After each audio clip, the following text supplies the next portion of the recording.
কালীঘাট মন্দির কলকাতার একটি প্রসিদ্ধ কালী মন্দির এবং 51 শক্তিপীঠের অন্যতম হিন্দু তীর্থক্ষেত্র।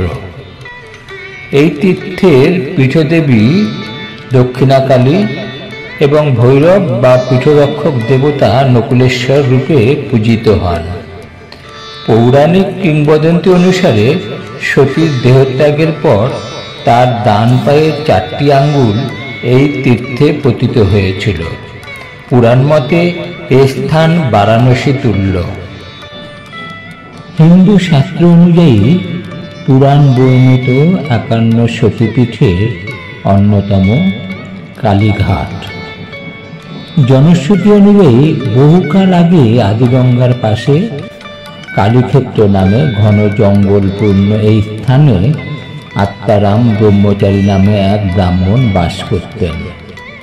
আদিগঙ্গার তীরে সান্ধ্য বন্দনাকালে হঠাৎ একদিন তিনি অলৌকিক আলোক দর্শন করেন। আলোর উৎস সন্ধানে এসে এই পুষ্করণী থেকে মা কালীর মুখ ও পদাঙ্গুলি সদৃশ পাথর খুঁজে পান।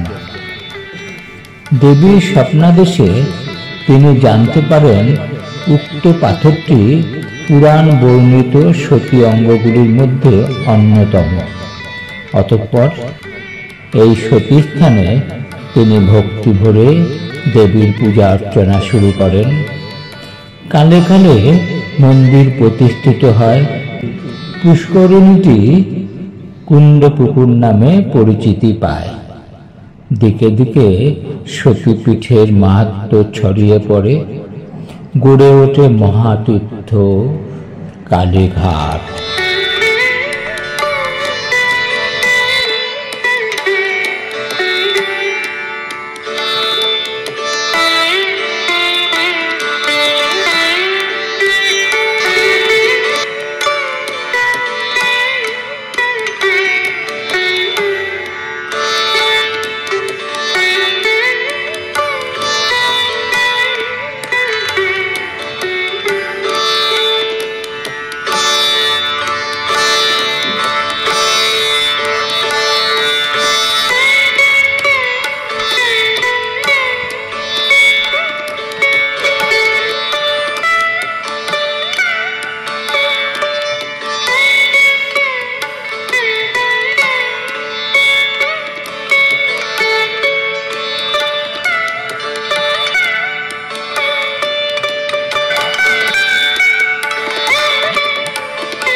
কালীঘাট কালী মন্দিরের বর্তমান রূপ প্রায় 200 বছর পুরনো। যদিও 15 শতকে রচিত মনসার ভাসান এবং 17 শতকে কবি কঙ্কন চণ্ডীতে এর উল্লেখ পাওয়া গেছে। মন্দিরের বর্তমান কাঠামোটি 1809 সালে সাবর্ণ রায় চৌধুরী পরিবারের পৃষ্ঠপোষকতায় সম্পন্ন হয়। 1798 সালে বর্তমান মন্দিরটির নির্মাণ কাজ শুরু করেন। নির্মাণ কাজ শেষ করতে 11 বছর সময় লেগেছিল।